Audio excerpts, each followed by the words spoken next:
Welcome to my channel ज्ञान की गरीबी।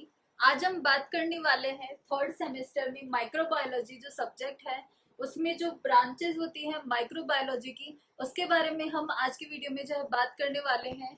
और इसके जो नोट्स है वो हमने नीचे डिस्क्रिप्शन बॉक्स में इसका लिंक दे दिया है, तो आप वहां से जो है डाउनलोड कर सकते हैं। तो अब जो है हम इसमें माइक्रोबायोलॉजी के ब्रांचेस के बारे में बात करने वाले हैं। ब्रांचेस मतलब शाखाएं, इसमें कितनी तरह की होती है, किस किस तरह की जो है शाखाएं इसके अंदर होती है माइक्रोबायोलॉजी सब्जेक्ट में। तो आज हम इसके बारे में बात करने वाले हैं। तो सबसे पहले जो ब्रांचेस होती है माइक्रोबायोलॉजी वो तीन तरह की होती है, तीन तरह में जो है क्लासिफाई होती है। एक तो होता है टेक्सोनॉमी, दूसरा होता है प्योर साइंस और तीसरा होता है अप्लाइड साइंस। तो इन तीन तरीके से जो है ब्रांचेस को डिवाइड किया जाता है माइक्रोबायोलॉजी के अंदर। तो सबसे पहले हम बात करेंगे टेक्सोनॉमी ब्रांचेस ऑफ माइक्रोबायोलॉजी के बारे में। तो जो टेक्सोनॉमी ब्रांच होती है माइक्रोबायोलॉजी की वो भी फर्दर जो है डिवाइडेड होती है और ब्रांचेस में अलग अलग तरह की, हमने जो है इसकी डेफिनेशन में भी पढ़ा था माइक्रोबायोलॉजी की, कि जो स्टडी होती है अलग अलग जो जीव जंतु होते हैं, अलग अलग जो माइक्रोब्स हमारे अराउंड में प्रेजेंट होते हैं, उनकी स्टडी, ऑल ओवर जो स्टडी होती है उनको हम माइक्रोबायोलॉजी में बोलते हैं। तो इसमें हमने जो है उसमें पढ़ा था कि जैसे बैक्टीरिया होते हैं, फंजाई होते हैं, पैरासाइट्स होते हैं, ऐसे कई तरह के जो जीव जंतु होते हैं उनके ऊपर हम स्टडी करते हैं। तो जो बैक्टीरियोलॉजी, जो टेक्सोनॉमी ब्रांचेस होती है उसके अंदर अलग अलग जब हम डिवाइड करते हैं ब्रांचेस को, तो उसके अंदर जो है वो आते हैं, जैसे बैक्टीरियोलॉजी आ गया फर्स्ट। अब जो बैक्टीरियोलॉजी जो होती है ब्रांच माइक्रोबायोलॉजी की, इसके अंदर हम जो है बैक्टीरिया की स्टडी करते हैं, कितने तरह के जो है बैक्टीरिया होते हैं, अलग अलग तरह से जो है हम स्टडी करते हैं बैक्टीरिया की। और फर्दर जो बैक्टीरिया होते हैं वो भी जो है सब डिवाइडेड होते हैं अलग अलग टाइप की ब्रांचेस में। जैसे इसमें बैक्टीरियोलॉजी में भी अलग अलग ब्रांचेस होती है, जैसे marine bacteriology, sanitary bacteriology, industrial bacteriology, agricultural bacteriology, systemic bacteriology. जैसे अलग अलग टाइप में जो है वो यूजफुल होती है। जैसे मैराइन बैक्टीरियोलॉजी जो है समुद्री जो बैक्टीरिया के ऊपर जो स्टडी होती है वो बैक्टीरियोलॉजी हो गई। एग्रीकल्चरल बैक्टीरियोलॉजी जो एग्रीकल्चर में जो बैक्टीरियोलॉजी की स्टडी करना, तो ये सब जो है वो इसकी सब ब्रांचेस होती है बैक्टीरियोलॉजी के अंदर। अब सेकंड जो ब्रांच है टेक्सोनॉमी की वो होती है माइकोलॉजी। माइकोलॉजी मतलब जो स्टडी फंजाई की स्टडी जो होती है उसको हम माइकोलॉजी बोलते हैं। तो ये आ गया ब्रांच। और थर्ड जो हमारी ब्रांच आती है वो होती है प्रोटोजोलॉजी। प्रोटोजोलॉजी मतलब स्टडी, जब हम प्रोटोजोवंस की जब स्टडी करते हैं जिसके अंदर, तो वो जो ब्रांच होती है हम उसे प्रोटोजोलॉजी बोलते हैं। उसके बाद में फोर्थ जो ब्रांच है वो है फाइकोलॉजी। फाइकोलॉजी मीन्स जब हम मल्टी सेलुलर ऑर्गेनिजम्स की स्टडी करते हैं, जैसे एग्जाम्पल एल्गी। तो एल्गी की जब हम स्टडी करते हैं तो उसको हम बोलते हैं फाइकोलॉजी। हम इसको एल्गोलॉजी भी बोल सकते हैं एल्गी से लेके, और ये जो है वो अलग ब्रांच। अब फिफ्थ जो ब्रांच है वो होती है पैरासाइटोलॉजी। अब नाम से हम यहाँ से देख सकते हैं, नाम से ही हमें पता चल रहा है किस किस टाइप की हम स्टडी कर रहे हैं। जैसे बैक्टीरियोलॉजी में हमने बैक्टीरिया की करी, माइकोलॉजी में हमने फंजाई की करी, वैसे ही अब हम पैरासाइटोलॉजी में जो है स्टडी करते हैं पैरासाइट्स की। जो पैरासाइट्स होते हैं हम उसके अंदर जो स्टडी करते हैं उस ब्रांच को बोलते हैं पैरासाइटोलॉजी। उसके बाद में आती है इम्यूनोलॉजी। जब हम इम्यून सिस्टम पे की स्टडी जो करते हैं उसे हम बोलते हैं इम्यूनोलॉजी। हमारे शरीर में जैसे इम्यून सिस्टम जो है काम करता है, जो हमें बचाता है कई बीमारियों से, तो वो जो इम्यून सिस्टम की जो स्टडी होती है वो आती है इम्यूनोलॉजी ब्रांच के अंदर। अब उसके बाद में जो ब्रांच है वो है वायरोलॉजी। अब वायरोलॉजी में हमें इससे वर्ड से ही पता चल रहा है कि वायरस है। तो जब हम वायरस की स्टडी करते हैं तो वो ब्रांच जो होती है वो वायरोलॉजी होती है। उसके बाद में जो है आती है ब्रांच वो होती है निमेटोलॉजी। निमेटोलॉजी मतलब निमेटोड्स से रिलेटेड। तो जब हम निमेटोड्स जो होते हैं मल्टी सेलुलर, उनकी जब हम स्टडी करते हैं तो वो ब्रांच होती है निमेटोलॉजी। निमेटोड्स जनरली जो होते हैं वॉर्म्स होते हैं, तो उनकी जब हम स्टडी करते हैं तो वो ब्रांच होती है निमेटोलॉजी। सो गाइज, अब टेक्सोनॉमी ब्रांच में तो है उनकी सब ब्रांचेस की हमने स्टडी कर ली। अब हम सेकंड जो है प्योर साइंस की जो है ब्रांचेस की बात करेंगे। सो गाइज, अब जो इसकी सेकंड क्लासिफिकेशन है इसकी ब्रांचेस की वो होती है प्योर साइंसेस की। तो जनरली प्योर साइंसेस में जो है किस तरह की स्टडी होती है, इसमें क्या होता है कि इसमें नेचुरल जो फिनोमिना होता है, नेचुरल जो फिनोमिना की हम स्टडी करते हैं माइक्रोब्स की, जैसे हम ऑब्जर्व करके उन पे एक्सपेरिमेंट करके और साइंटिफिक मेथड्स को यूज करके हम जब स्टडी करते हैं नेचुरल फिनोमिना की, तो वो सब जो है प्योर साइंसेस में आता है। तो अब प्योर साइंसेस की जो है फॉलोइंग, अब इसमें जो ब्रांचेस किस किस तरह की कितनी आती है, तो इसमें इतनी तरह की जो है ब्रांचेस दी गई है प्योर साइंसेस के अंदर। तो इसमें फर्स्ट जो ब्रांच है वो होती है माइक्रोबियल साइटोलॉजी। जो माइक्रोबियल साइटोलॉजी होती है, ये ब्रांच जो है वो डील करती है स्ट्रक्चर और फंक्शन से ऑर्गेनिज्म के। ये जो है वो स्टडी करती है कि जो ऑर्गेनिजम्स है वो उनकी स्ट्रक्चर कैसी है, उनकी स्ट्रक्चर फंक्शन कैसे हैं। तो ये सब जो डील करती है वो होती है माइक्रोबियल साइटोलॉजी की ब्रांच। और सेकंड जो ब्रांच होती है वो होती है माइक्रोबियल फिजियोलॉजी। फिजियोलॉजी का अर्थ होता है फंक्शंस वगैरह।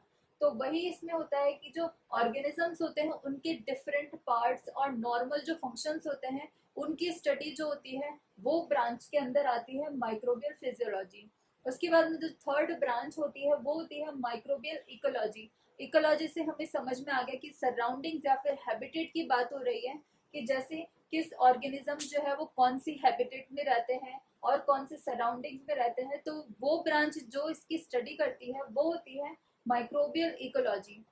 अब इसके बाद हम बात करें तो फोर्थ जो है इसमें ब्रांच वो है माइक्रोबियल जेनेटिक्स की। अब माइक्रोबियल जेनेटिक्स जो होती है ब्रांच वो स्टडी करती है कि जो ऑर्गेनिजम्स है उसका जो जेनेटिक मेकअप जो है वो कैसा है। तो ये सब जो है वो आता है माइक्रोबियल जेनेटिक्स के अंदर।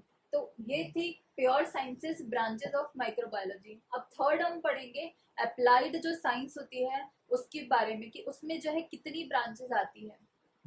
सो गाइज, अब इसकी जो थर्ड जो होती है वो होती है अप्लाइड ब्रांचेस ऑफ माइक्रोबायोलॉजी। तो जो अप्लाइड ब्रांच होती है माइक्रोबायोलॉजी की, इसके अंदर भी जो है बहुत सारी ब्रांचेस जो है वो दी गई होती है माइक्रोबायोलॉजी के अंदर। तो इसकी जो फर्स्ट ब्रांच होती है वो होती है मेडिकल माइक्रोबायोलॉजी। अब मेडिकल माइक्रोबायोलॉजी हमें मेडिकल से ही पता चल रहा है कि जो है इससे रिलेटेड होती है ये ब्रांच। इसके अंदर क्या होता है, हम इसमें जो है जांच करते हैं, इसमें स्टडी करते हैं कि कौन कौन से ऐसे ऑर्गेनिजम्स होते हैं वो कैसी जो है बीमारियां पैदा करते हैं ह्यूमन बींग्स के अंदर, इंसानों के अंदर। कि कौन कौन से ऐसे पॉजिटिव एजेंट्स होते हैं कि जो ह्यूमंस के अंदर जो है वो इन्फेक्शंस पैदा करते हैं, बीमारियां पैदा करते हैं। तो इसकी स्टडी जो होती है वो इसके अंदर होती है। उसके बाद में ये जो है वो डील करता है ईटियोलॉजी के बारे में। जैसे कोई बीमारी होती है, कैंसर हो गया, जैसे बहुत सारी ऐसी बीमारियां होती है, तो उसकी हम ईटियोलॉजी जो है ये बताता है कि कैसे होती है। और पैथोजेनेसिस बताता है कि वो जो है वो किस तरह से, इसका क्या प्रोसेस होता है, किस तरह से जो है हमारी बॉडी में वो फैलती है। उसके बाद में लेबोरेटरी डायग्नोसिस के बारे में ये जो है ब्रांच पता करती है कि उसकी जांच कैसे होती है, कि कोई भी इन्फेक्शन होता है तो उसकी हम जांच कैसे कर सकते हैं, ट्रीटमेंट कैसे कर सकते हैं और उस इन्फेक्शन को हम कंट्रोल कैसे कर सकते हैं। सो अब हम सेकंड जो होती है ब्रांच उसके बारे में बात करेंगे, फार्मास्यूटिकल माइक्रोबायोलॉजी।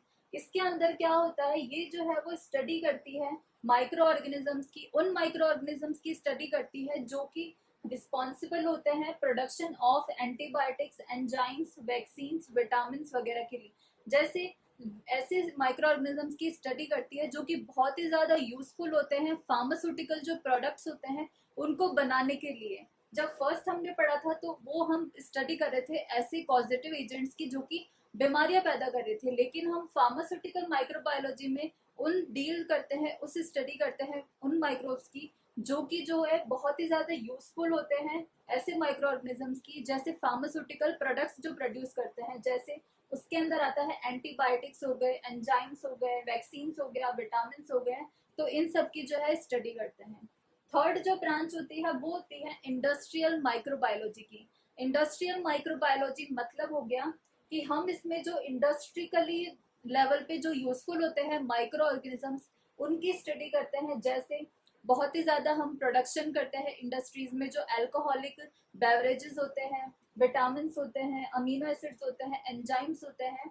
तो ये सब जो है बड़ी लेवल पे इंडस्ट्रीज में जो है ये यूज होता है, ये बनाते हैं माइक्रो ऑर्गेनिजम्स को यूज करके। तो उसकी स्टडी जो होती है वो होती है इंडस्ट्रियल माइक्रोबायोलॉजी के अंदर। अब इसके बाद जो हम ब्रांच की बात करते हैं तो वो आती है माइक्रोबियल जेनेटिक्स की ब्रांच। इसके अंदर हम जो है साइंटिफिक मैनिपुलेशन करते हैं कुछ, हम जैसे मॉलिक्यूलर लेवल पे और जेनेटिक लेवल पे जब हम कुछ उसमें चीज जो है वो हम चेंज करते हैं, जैसे मॉलिक्यूलर लेवल पे माइक्रो ऑर्गेनिजम्स के अंदर, तो वो जो है हम यूजफुल प्रोडक्ट्स जो है उसका प्रोडक्शन करते हैं, जैसे एंटीबायोटिक्स हो गए, एंजाइम्स हो गया और अमीनो एसिड्स हो गया। तो जब उस लेवल पे हम जो है मैनिपुलेशन करते हैं और उसको हम यूजफुल प्रोडक्ट्स में कन्वर्ट करते हैं, तो ऐसी ब्रांच को हम बोलते हैं माइक्रोबियल बायोटेक्नोलॉजी। बायोटेक्नोलॉजी से हम जान सकते हैं कि इसमें बायोटेक्नोलॉजी के लेवल के ऊपर जो है यूज होता है। सो सो गाइस, अब जो नेक्स्ट ब्रांच है वो होती है अप्लाइड ब्रांचेस में। वो नेक्स्ट ब्रांच होती है फूड माइक्रोबायोलॉजी।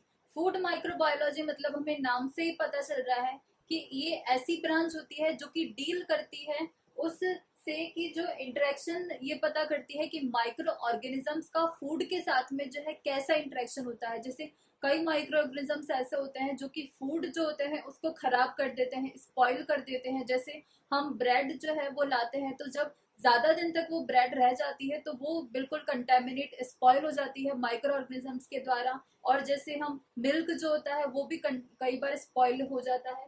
तो ये सब के जो ब्रांच जो इससे जो है यूज करती है, जो इसकी स्टडी करती है, वो होती है फूड माइक्रोबायोलॉजी। जैसे ये जो है वो रिलेशन पता करती है माइक्रो ऑर्गेनिजम्स का उसके साथ में, फूड के साथ में। जैसे फूड बायो प्रोसेसिंग के अंदर food spoilage, food borne diseases की फूड से जो है वो कैसे बीमारियां हो सकती है अगर उनपे माइक्रोब्स का जो है अटैक हो जाता है, और उनके जो है उनको कैसे रोका जा सकता है। तो ये सब जो है वो फूड माइक्रोबायोलॉजी स्टडी करती है, कैसे उस बीमारियों को, इन डिजीजेस को जो है रोका जा सकता है फूड के थ्रू।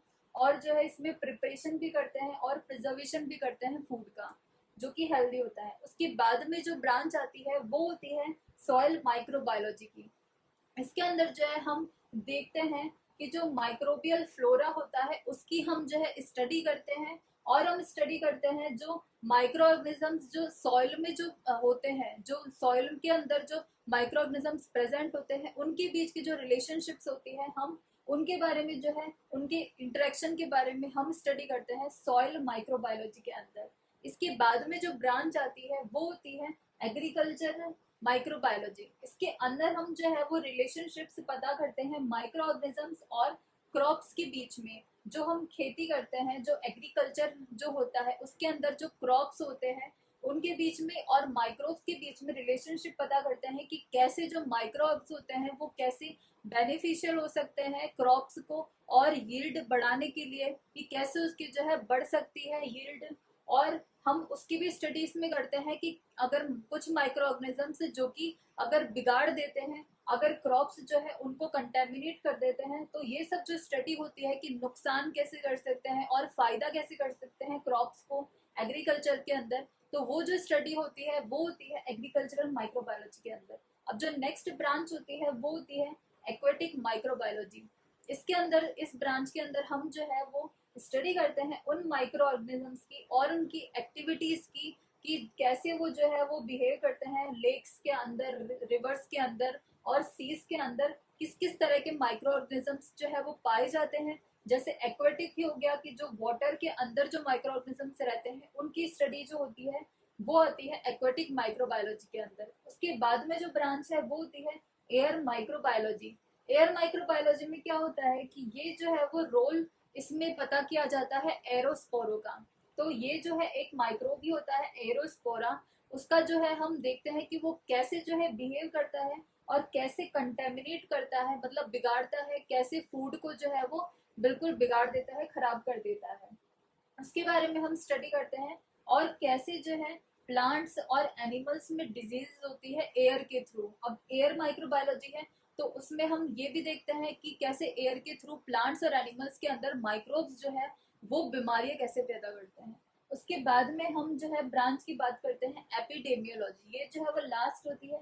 इसमें हम देखते हैं ये जो ब्रांच होती है वो बिल्कुल मॉनिटर करती है, वो बिल्कुल जांच परख करती है और कंट्रोल और स्प्रेड जो होता है बीमारियों का, कि कैसे उसको कंट्रोल किया जा सकता है, कैसे जो है वो बीमारियां फैलती है कम्युनिटीज के अंदर, तो उन सब की जो जांच परख करता है, मॉनिटर करती है, वो ब्रांच होती है एपिडेमियोलॉजी। सो गाइस ये थी इसकी पूरी ब्रांचेस माइक्रोबायोलॉजी की। इसकी जो है मेन हमने 3 तरह की जो है हमने क्लासिफाई किया था। एक तो हमने टेक्सोनॉमी के आधार पे किया था, दूसरा हमने प्योर साइंसेस के आधार पे किया था, और तीसरा हमने अप्लाइड ब्रांचेस में किया था। सो ये थी इसकी ब्रांचेस, और इसके जो नोट्स है वो हमने नीचे डिस्क्रिप्शन बॉक्स में इसका लिंक दे दिया है, तो आप वहां से जो है डाउनलोड कर सकते हैं। And thanks for watching this video.